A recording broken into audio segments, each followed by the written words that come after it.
en 2014, 57% des Québécois se sentent mal devant l'islam. C'est un problème.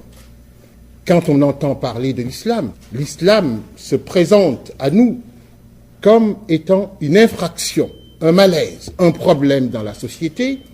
Et ces signes de visibilité qui sont là, il y a le hijab, ailleurs, c'est les mosquées, il y a les demandes de cimetières, et il y a un problème sur lequel je travaille, le halal, la consommation halal.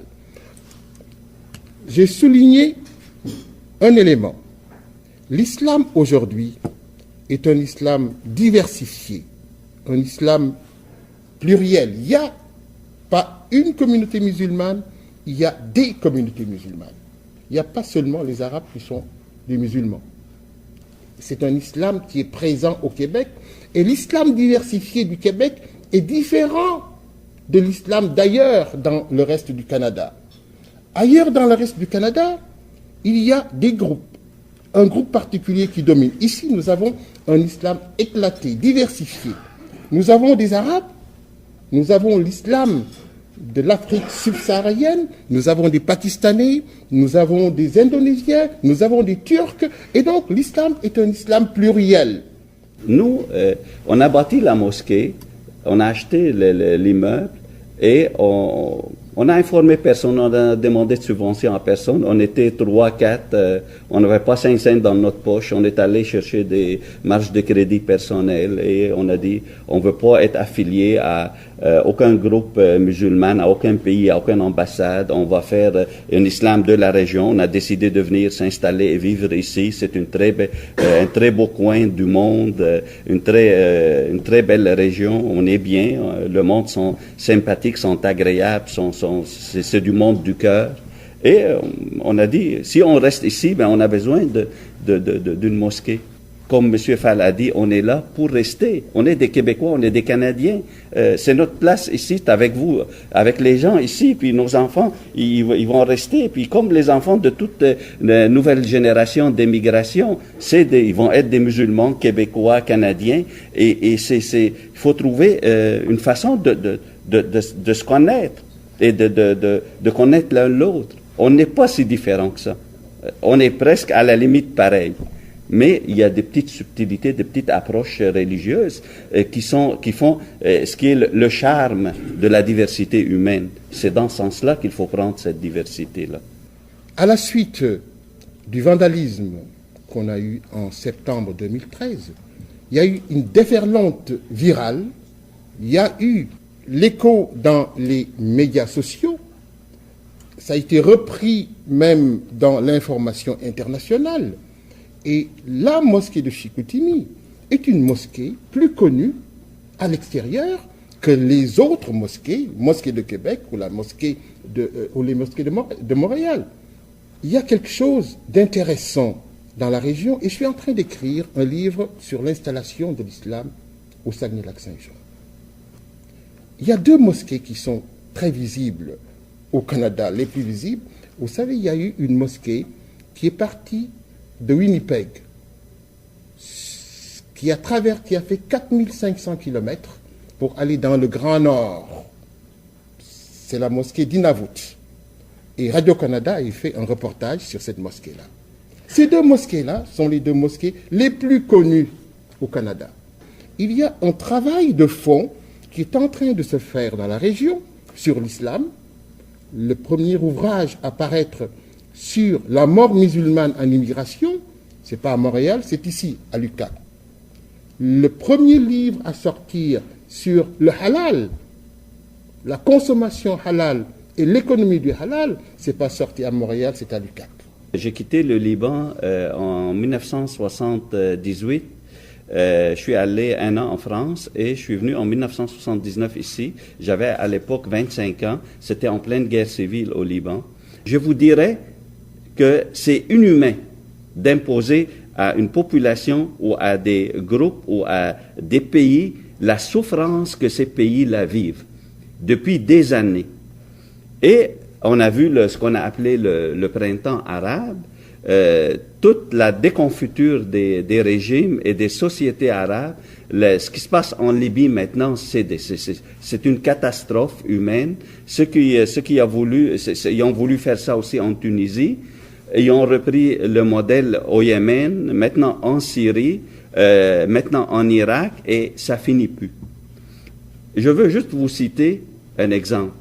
Quand M. Bush a voulu attaquer l'Irak, M. Moubarak, qui était le président de l'Égypte à l'époque, il lui a dit, M. Bush, si vous allez attaquer l'Irak à cause d'un Ben Laden qui est en Afghanistan, qui n'a aucun rapport avec l'Irak, vous allez vous ramasser sur le dos avec 300 Ben Laden. Aujourd'hui, je pense que c'est ça ce qui se passe. Et c'est un mot que M.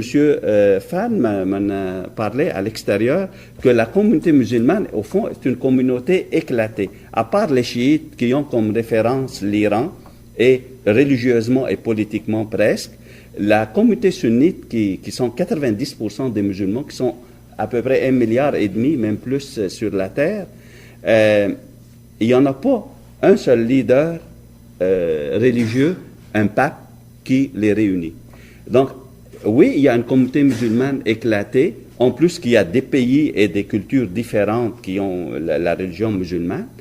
Et aujourd'hui, ce qui se passe, il y a le pétrole, il y a les richesses naturelles au Moyen-Orient, et tous les pays se mêlent dans ça. Ce qui se passe actuellement avec ce qu'on appelle le groupe de l'État islamique qui est en Syrie et en Irak, ça c'est un groupe qui est tout à coup, de nulle part, il occupe le tiers d'un pays puis la moitié d'un autre pays. Moi, ici, si je veux former, je pense, une armée qui est capable d'occuper le tiers du Canada, je vais avoir un problème. Hein. Je vais être arrêté avant. C'est qui a soutenu ce groupe-là? Il était où, ce groupe-là? Je peux vous le dire, il était en Turquie. C'est qui soutenait la Turquie pour faire ça? C'était pour déstabiliser le régime Assad. Pourquoi? Parce que c'est des enjeux internationaux. Parce que Assad ne fait pas l'affaire de l'Arabie Saoudite, ainsi de suite. Donc, c'est des pays qui sont supposés être très responsables et de ne pas jouer sur la corde du terrorisme. Ils ont joué. Mais là, tout le monde maintenant paye le prix. Quand une société s'effondre, toutes les bizarreries et les choses insensées peuvent sortir. Et ce groupe-là, aujourd'hui, moi j'ai dit à la télévision, quand j'étais interviewé la dernière fois suite aux événements, j'ai dit, ces gens-là ne sont pas des musulmans, ces gens-là ne sont pas des gens croyants, ces gens-là ne sont même pas des humains. Parce que ce qu'ils font actuellement, ce qu'on voit à la télévision et tout ça, à mon avis, c'est comme ils ont ramassé toute la barbarie à travers l'histoire, en commençant par les Mongols, les Tartares, et en finissant par Hitler et compagnie. Puis ils ont dit, qu'est-ce qu'ils ont fait? Nous, on va en ajouter encore.